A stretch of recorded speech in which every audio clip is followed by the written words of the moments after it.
The New York Cosmos were the most glamorous team in American sports. Pele wore their shirt, Franz Beckenbauer wore their shirt, 77,000 people packed Giant Stadium to watch them play, and on March 14, 1985, they were expelled from their own league. 2 weeks later, the league itself shut down, and top-flight professional soccer in America disappeared for a decade. The strange part is that none of it was ever paid for by soccer. Not the stars, not the crowds, not the league that grew around them. The whole empire ran on one company's money, Warner Communications, and one man's signature, its chief executive, Steve Ross. When Warner spent, American soccer boomed. When Warner got wounded by a corporate raider named Rupert Murdoch and a video game company called Atari, American soccer died. Not slowly either. On a schedule you can trace through board decisions 2 weeks apart. There's a famous documentary about this team, Once in a Lifetime, and it tells the glamour story. The stars, the celebrities, the spectacle. This isn't that. This is the story of who actually paid, who pulled the plug, and why. Start with a number almost everyone gets wrong. Most retrospectives, including the biggest soccer history channels on YouTube, will tell you the Cosmos attendance record was Soccer Bowl 78 at 74,901. It wasn't. The real record came a year earlier. August 16, 1977, a playoff against the Fort Lauderdale Strikers, when the Stadium Authority opened standing room sales and 77,691 people came through the gates of Giant Stadium.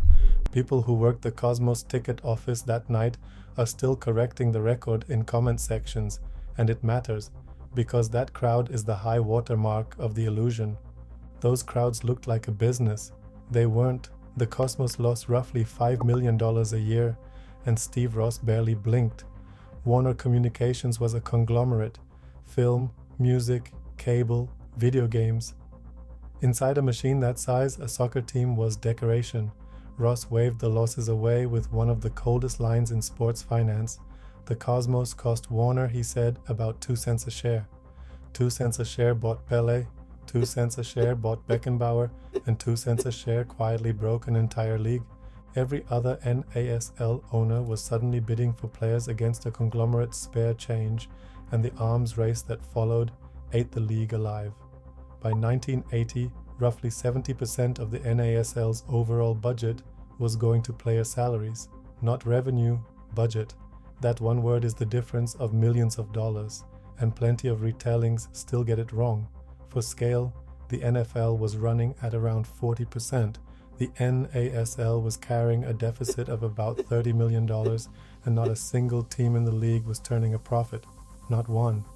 Television couldn't cover the gap, and the TV history gets mangled almost as often as the money.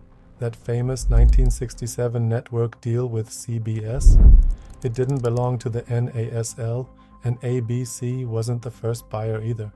The CBS contract was held by the NPSL, one of the rival leagues that later merged into the NASL. From there, the rights slid downhill. CBS, then the syndicator TVS, then ABC from 1979 to 81, then off to cable with ESPN and the USA Network. Every step down that ladder meant less money and fewer eyeballs, while the salary bill kept climbing. The league kept finding new ways to spend too. Every winter, the NASL ran its own indoor league. Cash the diehards still point to as money the outdoor game desperately needed. And while we're here, one more myth needs killing. The rival indoor league, the MISL, never poached NASL teams the way the legend claims. 3 NASL sides moved indoors temporarily. That's it. Nobody robbed this league. It bled out on its own payroll. But none of that, the salaries, the deficit, the shrinking TV money, kills the Cosmos as long as Warner's checkbook stays open. What killed them happened nowhere near a soccer field. Rupert Murdoch launched a hostile takeover raid on Warner Communications, and at almost the same moment Atari, Warner's video game division, collapsed. Warner needed cash, fast, so it started selling assets, a fire sale. Sitting on the block was a subsidiary most fans never knew existed, Global Soccer Incorporated, the Warner company that owned the New York Cosmos. The 2 cents a share was gone, and without it, the most glamorous team in American sports turned out to have no business underneath it at all. On Thursday, March 14, 1985, the NASL expelled the Cosmos, its own flagship. 14 days later, on Thursday, March 28th, the league suspended operations. A few pieces drifted on. The Tampa Bay Rowdies survived in later forms until 1993, but the league Pele built was dead, and nothing replaced it at the top of American soccer for a decade. To understand why nobody stopped it, you have to go back to how it started. In 1975, the Cosmos signed Pele, the most famous athlete on earth. Beckenbauer followed. Johan Cruyff and George Best played in that league too. It was the most star-studded roster American soccer had ever seen, and it worked exactly the way Warner wanted it to work, as spectacle. What it never did was work as a business. The stars were hired at conglomerate prices. In a league whose TV money was sliding towards syndication and cable, the gap between those two numbers was never closed. It was covered, year after year, by Steve Ross's 2 cents a share. The glamour wasn't the business. The glamour was the invoice. The fans who lived through it still argue about the collapse, and almost all of them blame the same things: the salaries, the overexpansion, the indoor sideshow. They're not wrong. But notice what's missing from that list. Nobody names Warner. Nobody names Ross.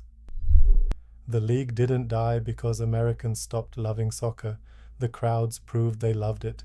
It died because its entire economy was one line item in one conglomerate's books, and when Murdoch and Atari put that conglomerate in a corner, the line item got cut. American soccer did come back, carefully. MLS, founded after the 1994 World Cup, was built deliberately on the NASL's lessons, and the ghosts are still on the field. MLS crowds today cheer for the Seattle Sounders and the Vancouver Whitecaps, NASL names carried forward. Then there's the date, on Saturday, March 14th, 2026, with the World Cup being played on American soil. The Reborn New York Cosmos played their first match at Hinchliffe Stadium, 41 years to the day after their own league threw them out. The team Warner's money built outlived the money, outlived the league, and came back on the exact anniversary of its execution. This is the business story the news coverage missed.